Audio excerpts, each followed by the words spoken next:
गेले 20 वर्ष काही पूर्वी जवळजवळ 10-12 वर्ष म्हणजे 30 वर्षाचा कालखंड माझा एका पक्षाबरोबरती गेला। त्या ठिकाणी निष्ठेने काम केलं, पक्षाला यश मिळवून दिलं, 3-3 वेळा नगरपालिका मिळवून दिली आणि अहोरात्र संकट समय असेल किंवा चांगल्या वाईट घटनांमध्ये मी नागरिकांच्या बरोबर राहिलो। परंतु एखाद्या कार्यकर्त्याचं सुख आणि दुःख काही नेतृत्वांना त्याची कल्पना येत नाही, परंतु उपजत कार्यकर्ता आणि पक्षाला बळ देणारा कार्यकर्ता याची दखल रवींद्र भाऊ चव्हाण यांच्यासारख्या नेत्यांनी या ठिकाणी घेतली आणि मला भारतीय जनता पक्षामध्ये प्रवेश दिला। खरतर भारतीय जनता पक्षामध्ये माझा प्रवेश होऊ नये यासाठी अनेक लोकांनी प्रयत्न केले किंवा अनेक लोकांनी देव पाण्यात बुडवले, परंतु इथल्या सर्व देवता किंवा भारतीय जनता पार्टीचे शीर्ष नेतृत्व ही माझ्या बरोबरती होती आणि विशेष करून मला या ठिकाणी अभिमानाने सांगावं वाटेल की या जिल्ह्यातले दोन्ही आमदार असतील, जिल्हा प्रमुख असतील, सगळे तालुकाध्यक्ष असतील, शहराध्यक्ष असतील किंवा भारतीय जनता पार्टीचा या जिल्ह्यामधला कार्यकर्ता हा माझ्या पाठीमागे अगदी भक्कमपणे या ठिकाणी उभा राहिला आणि म्हणून मी भारतीय जनता पार्टीमध्ये या ठिकाणी प्रवेश करू शकलो। आदरणीय देवेंद्र भाऊंचं नेतृत्व या ठिकाणी आपल्याला आहे।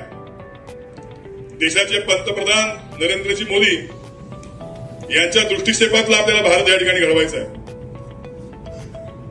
प्रदेशाचे अध्यक्ष सन्माननीय रवींद्र भाऊ चव्हाण यांचं बळ आपल्या बरोबरती आहे, त्यामुळे आपल्याला चिंता करण्याचं कारण नाही।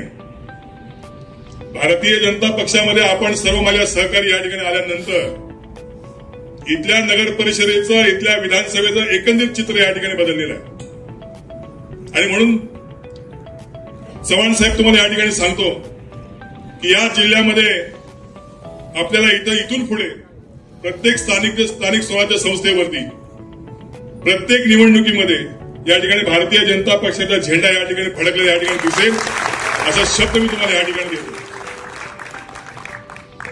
या कोकणामध्ये गेले अनेक वर्ष एका विशिष्ट पक्षाची सत्ता आहे आणि मग या ठिकाणी दुसरा पक्ष या ठिकाणी पुढे जाऊ नये त्यासाठी पद्धतशीरपणे प्रयत्न केले जातात, परंतु आपलं लक्ष विशेष करून या कोकणावरती आहे।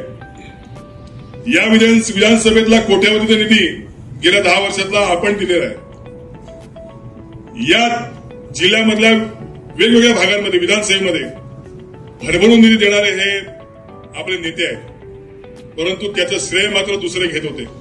परंतु इथून पुढे आपण मला शब्द दिल्याप्रमाणे या जिल्ह्यामध्ये ज्या भागामध्ये विकासात्मक गोष्टीसाठी लागणारा निधी हा सन्माननीय रवी भाऊंच्या माध्यमातून, भारतीय जनता पक्षाच्या माध्यमातून गावागावात या ठिकाणी पोहोचला जाईल हा शब्द देण्यासाठी चव्हाण साहेब या ठिकाणी आले।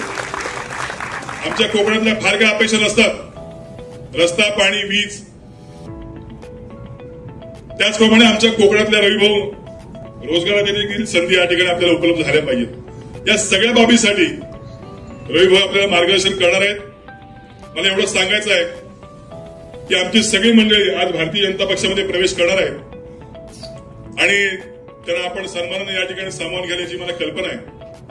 भविष्याच्या वाटचालीला आपण भक्कमपणे माझ्या पाठीमागे आणि माझ्या सहकाऱ्यांच्या पाठीमागे उभं राहावं अशी एक विनंती आपल्याला करतो। आपला अधिक वेळ घेणार नाही, पण आपला आज आपल्या खेळसाठी त्यांनी धावता दौरा दिलेला आहे। आचारसंहिता लागलेली आहे आणि मी रवी भाऊंना सांगणार आहे की या खेड नगरपालिकेवरचा भारतीय जनता पार्टीचा झेंडा आपल्या हाती फिरवण्यासाठी या ठिकाणी यायचा आहे। या नगरपालिकेमध्ये बहुमतामध्ये सत्ता ही भारतीय जनता पार्टीची या ठिकाणी असेल हे शब्द तुम्हाला मी या ठिकाणी देतो। आपला अधिक वेळ घेत नाही, मी आपल्याला आपण एवढ्या व्यस्त कार्यक्रमातून वेळापत्रकातून या ठिकाणी आलात त्याबद्दल मी आपल्याला मनापासून आभार मानतो आणि या ठिकाणी थांबतो। धन्यवाद। जय हिंद, जय महाराष्ट्र।